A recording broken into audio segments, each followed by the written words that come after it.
What if I told you that God already wrote down 4 businesses that don't collapse, even when everything falls apart? This isn't motivation, it's a map. And in less than 2 minutes, you're going to understand why your money isn't moving forward. It's not a lack of faith, it's a lack of strategy. Stay with me, because number 4 looks normal, but it's the one that opens the most doors when a crisis hits. Imagine this for a second. Your phone screen shows headlines, red numbers, desperate people, and that same fear slides into your chest like someone squeezing your ribs. And in the middle of all that noise, there's an idea that hurts because it's true. What sinking you isn't? The crisis. It's standing on a single plank and expecting it to hold the weight of your whole life. If this hits you, type 1 word in the comments. Ready. Not for me, for you. To mark the moment you decide to stop surviving and start building. Because there's a kind of knowledge that doesn't age. It doesn't depend on trends. It doesn't depend on algorithms. It doesn't depend on luck. It's knowledge that cuts through generations like a steady light in the middle of a storm. And it's hidden where many people never look for it. In the pages of the Bible, a lot of people see it as a spiritual book, and it is, but it's also something else. It's a manual of principles. And principles, when applied, become results. Not because the world is magic, but because the world responds to laws. And there are laws God set in motion from the beginning, like the code that holds the visible world together. Today, I'm going to reveal 4 business paths that resist time. They're not hacks, they're not shortcuts, they're structures, they're trees with deep roots. And before you tell me, yeah, but I'm starting from zero, listen, this was designed for people who start with little, because real greatness almost always starts small. And here comes the first wake-up punch. If you only have one income, you don't have an income, you have a rope, and you're hanging from it. There's an ancient line that says it straight. Divide your portion into 7, even into 8, because you don't know what disaster may come upon the land. Translate it into your life. Don't risk your future on a single door. If that door shuts, you're locked out. But if you have multiple doors, even if one gets blocked, you can still walk in through another. The first door God reveals is this: multiple streams. Don't think a bunch of giant companies. Think small streams that together become a river.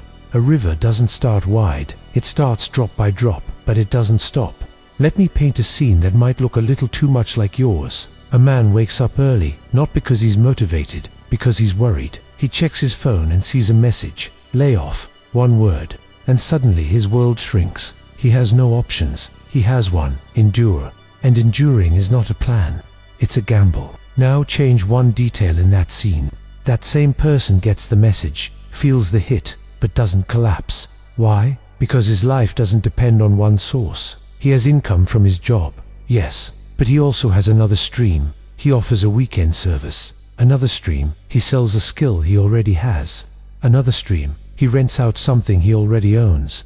Another stream, a simple product that solves a real problem. He didn't become a millionaire. He didn't get famous. He just did something incredibly powerful. He stopped being exposed. And this is where people get confused.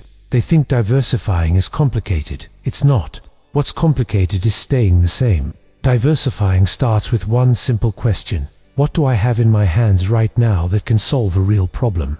Maybe you can cook. Maybe you can explain things. Maybe you can fix things. Maybe you can design. Maybe you can organize. Maybe you listen well and give solid advice. Maybe your experience through pain became wisdom. All of that can be useful. And when something is useful, it becomes value.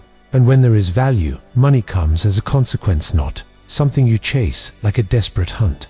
But I don't want this to stay as pretty ideas. I want you to leave today with one concrete action. Do this today in 10 minutes. 10, not an hour, not tomorrow. Today, grab a paper or a note in your phone and write 3 columns. First, what I can do. Second, what people ask me for. Third, what someone would pay me to solve. Don't overthink it. Write fast. Let it come out raw. Because your mind will try to make it perfect, so you never do it.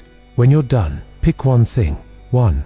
The easiest to start this week. And make a clear offer, not a novel. 1 sentence: I help you achieve X and Y time without Z. That's simple. Because the first door isn't multiple incomes. The first door is, stop depending on one thing. And here's a twist almost nobody tells you. Diversification doesn't just give you money, it gives you peace, and peace gives you clarity, and clarity gives you better decisions, and those decisions multiply. Now before we go to the second door, hold this like an anchor. God didn't design you to be chained. He designed you to multiply what He put in your hands. But watch this, because in a few seconds I'm going to show you the second door. And this one builds legacy. The one that stays when you're not there. The one that doesn't depend on being trending. And when you understand it, you're going to see the ground under your feet differently. The second door is land, property, space. From the beginning, blessing has always been connected to territory. Not because God needs land, you do. Land is one of the few things time cannot manufacture. What humans manufacture wears out, breaks, goes out of style. Land remains. Lift up your eyes. A man was told at a decisive moment, "All you see, I give to you." That wasn't poetry. It was future. It was inheritance. It was ownership. It was stability. Now you might tell me, but I don't have money to buy land. And here's the secret that makes this door reachable. The essence, ISNT, by Matt. The essence is building ownership at scale. Ownership can be a room you rent out, a small space, a small lot, a storefront, a place that generates rent, a place that produces property, does something few businesses can do. It pays you while you sleep, not because it's magic, because it's structure. Let me paint another scene. A woman works all day. She comes home exhausted, but her home has one extra room. Years ago it felt like a burden. Today it becomes a decision. That room, fixed up the right way, becomes rent. That rent becomes savings. That savings becomes a down payment. That down payment becomes a second space. And suddenly, quietly, without showing off, without pretending, she built freedom. The world can call it investing. Fine. But underneath it is something deeper, a principle of stability. And here's what matters. Property doesn't start with money. It starts with vision and patience. If you're far from that, start with the first layer, order and saving. Not as punishment, as strategy. Keep it simple. Pick a fixed weekly amount. Small. Embarrassingly small if you want, but fixed. Like an appointment with yourself. Because what becomes fixed, grows. And while you do that, learn to see property differently. Not only as a house, as a generator. Can that space be rented? Can it be divided? Can it be used for a service? Can it produce something? You don't need to be an expert. You need to start.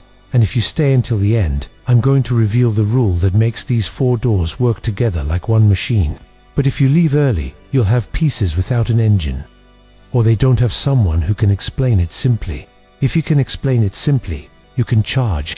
If you can guide a transformation, you can charge. And this is where fear stops people. Who am I to teach? You're someone who walked a little further down the road than someone else. Simple examples. If you learned how to organize your finances and get out of debt, you can guide others with a simple plan. If you learned how to lose weight, you can coach someone with habits and accountability. If you learned how to sell, you can teach someone how to get their first clients. It's not glamorous, it's value. And when you deliver value, money comes. Because what isn't shared, stagnates. And what stagnates, rots. The 4th business is movement, transportation, logistics, delivery, access. And you might be thinking, that sounds ordinary. That's exactly where the trap is. Ordinary when you understand it moves the most money. Because the world doesn't run on ideas alone, it runs on movement. What doesn't move, doesn't arrive. And where things arrive, opportunity is born. There are ancient stories where carts, roads, and journeys saved entire destinies. Not because it was romantic, because it was access, transport, provision. And today the world is the same. Only the form changed. Food arrives because someone moves it. Packages arrive because someone moves them. People arrive because someone moves them. Materials arrive because someone moves them. Movement becomes multiplication when it's done with strategy. And this door is unique because many people already have the tool. Now hear this with strength and with love. God doesn't bless disorder. He blesses stewardship. If you have debt, don't condemn yourself. Face it. That alone is courage. Keep it simple. Keep it measurable. List every debt in a note. Order them from smallest to largest. Attack the first one hard.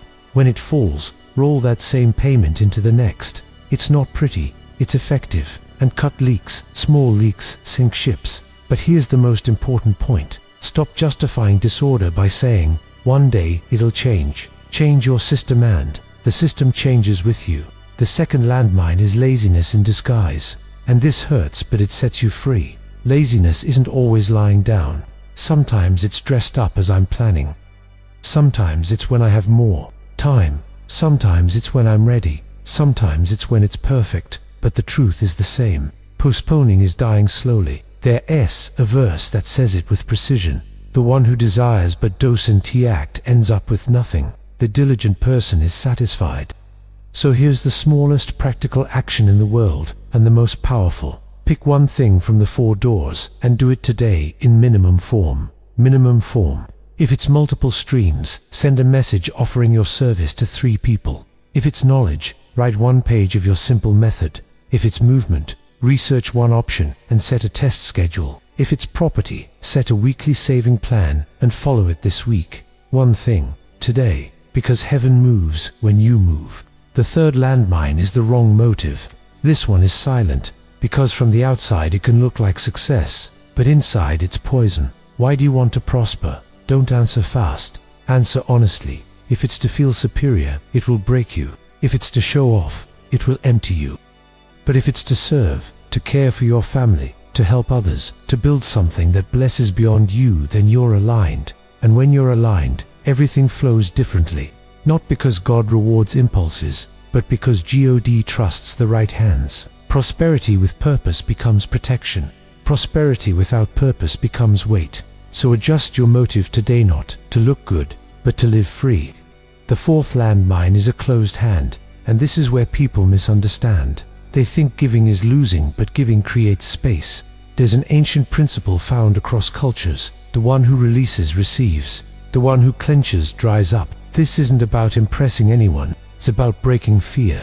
When you give with wisdom, you tell your soul, I am not under threat. My source is not panic. My source is not scarcity. And when that mindset changes, your decisions change. You stop acting from terror and start acting from vision. Give support, give help, give opportunity, give with intention. Not because you have too much, because you want to drive poverty thinking out of your life.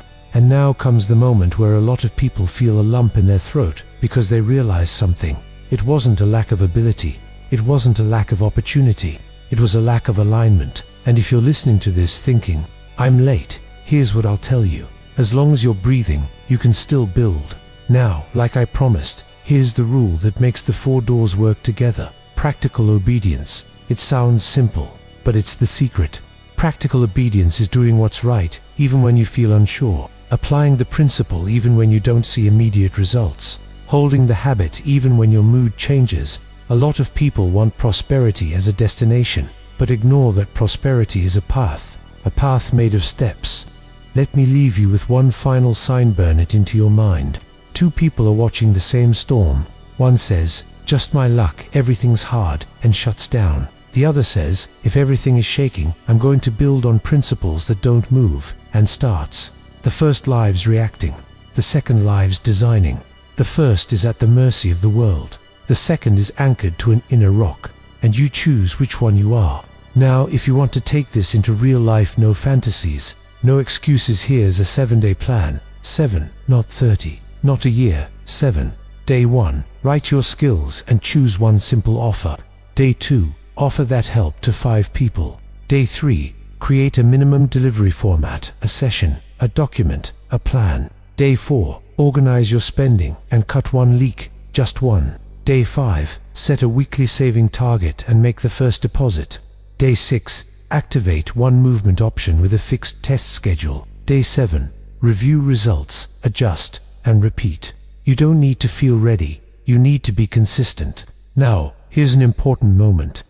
If what you've heard up to now is shaking something inside you, stay 1 more minute, because this minute can change your year. Close your eyes if you can. If not, just lower your gaze. Show me what habit I need to cut. Show me what small step I need to take today. Give me clarity where there's been confusion. Give me discipline where there have been excuses. Give me courage where there has been fear. And give me a clean motive so that if I prosper, I don't lose myself. And now open your eyes. 1.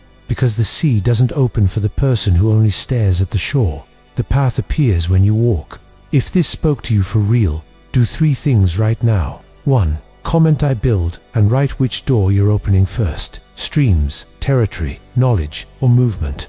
2. Share this video with one person who est under pressure from the crisis. Sometimes the right message at the right time saves an entire year. 3. Subscribe and turn on notifications, because the next video is the step-by-step to turn one of these doors into your first stable income without losing your peace. And remember, the crisis isn't the end. The crisis is the filter.